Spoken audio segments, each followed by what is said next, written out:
La mutilation génitale, en fait, c'est couper l'organe intime de la femme, qui s'appelle clitoris.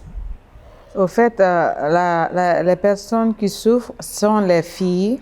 Donc, il y a plusieurs âges et ça dépend de l'ethnie. Les différentes ethnies le font à leur manière. Par exemple, chez nous, on le fait quand tu as 7 ans, 7 jours. 7 jours de ta naissance, le jour de ton baptême, on te l'enlève et on continue la fête. Par exemple, chez les Bamana, c'est à l'âge de 18 ans, le jour où on va te donner à ton mari. On te fait la veille de ton mariage, on t'excise et on te donne à ton mari pour que le mari puisse vraiment te secouer quand tu as la douleur. Donc, il y a aussi la pratique comme ça chez les Bamana. C'est les Soninké, c'est 14 ans. Donc, l'âge diffère. Les ethnies le font à leur manière, en fait. Il n'y a pas un âge bien précis pour faire la mutilation. Un couteau, plusieurs couteaux pour plusieurs personnes. Au fait, elle ne le faisait pas avec un seul couteau dans le temps.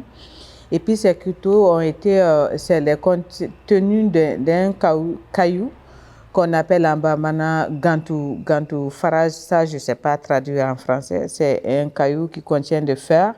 Donc, ils mettaient ce caillou dans le feu pendant une semaine pour soutirer le fer dedans et en faire un couteau. Mais là où nous sommes maintenant, il y a plusieurs manières de le faire. Il y a des femmes qui le font avec l'âme, il y a des femmes qui le font avec les ciseaux, il y a des femmes qui font avec un seul couteau, où il y a plusieurs personnes qui sont excisées avec un seul couteau. Il y a aussi certains qui ont des aigus qui percent vraiment la clitoris avec l'aigu jusqu'à ce que ça se fonde.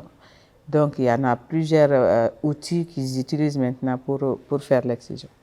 Il y en a plusieurs aussi. En fait, l'excision, puisque j'avais dit, il y a plusieurs variantes de le faire. Il y a certains qui coupent juste la clitoris. Il y a certaines dames qui coupent la clitoris et le petit lèvre et après les coudes. Donc, vu que les couteaux ou l'objet utilisé ne sont pas vraiment sanitairement nettoyés, donc ça fait que ça crée des problèmes au niveau de la partie intime de la femme.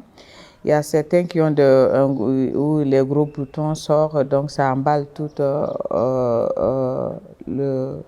l'espace du sexe et qui fait que la femme elle-même, elle a honte d'elle. Et il y a ça, il y a aussi quand on le coudre aussi, les fils avec laquelle on utilise aussi n'est pas soigné. Ça crée notre plaie ou ça amène le fistule, ça amène plein d'autres dégâts chez la femme. Au fait, c'est pas une question religieuse parce qu'on a eu à mener des conférences avec les religieux qui disent qu'ils sont pas, c'est pas une pratique qui est quand même créée pour la religion. La religion est venue trouver bien avant cette pratique, elle est plutôt traditionnelle. Donc, ça existait depuis longtemps. Donc, les musulmans, eux, ils ont déjà dit leur part dedans, ils ne sont pas contre, ils ne sont pas pour aussi. Parce qu'ils ont trouvé que déjà le prophète, dans le temps, cette pratique existait. Donc, il a dit juste à la dame qui faisait l'excision, tu peux couper, mais ne coupe pas tout. Donc, ça veut dire il n'est pas pour, il n'est pas contre. La religion musulmane n'est pas contre, n'est pas pour. Donc, ils peuvent aussi adhérer aux gens qui sont à la lutte de cette pratique.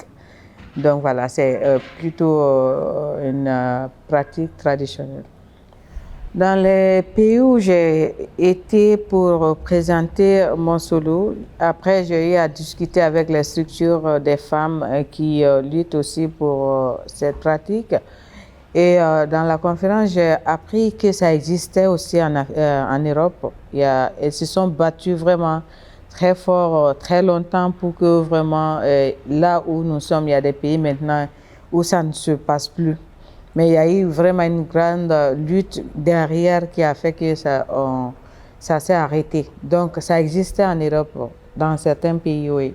Surtout les pays dans lesquels j'ai passé et que j'ai échangé aussi avec les structures femmes. C'est là où j'ai compris aussi sur le média et les recherches que j'ai faites. Ça existe en Europe, pas qu'en Afrique. Je trouve ça horrible. Je trouve ça vraiment horrible que jusque-là, le gouvernement le prenne en moitié en compte. Donc ça, c'est un truc que j'arrive pas du tout à digérer. Et c'est pourquoi je continue à me battre jusqu'à ce que ça soit entendu. Surtout, c'est là où on peut vraiment passer le message, c'est dans les espaces ouverts, et aussi être accompagné par le média, pour que aussi à un moment donné, le gouvernement du Mali dans mon pays voit le message et qu'ils prennent vraiment les choses au sérieux, qu'ils les prennent entièrement, pas à la moitié quoi en fait. Parce que jusque-là, les femmes souffrent. Il y a tous les jours, il y a une violence, surtout vu qu'il y a l'insécurité et la guerre qui est au pays.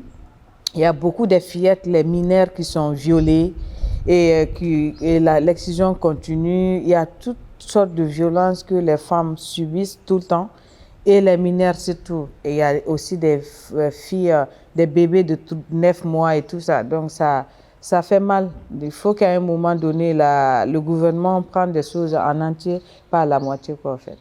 Tel est mon défi, c'est mon souhait et on va jusqu'au bout, jusqu'au dernier souffle pour que ça s'arrête. C'est vraiment, c'est ce qu'on cherche et ça va se faire. Parce que je sais, je ne suis pas la seule à activisme au Mali. Il y en a plusieurs aussi dans différentes disciplines.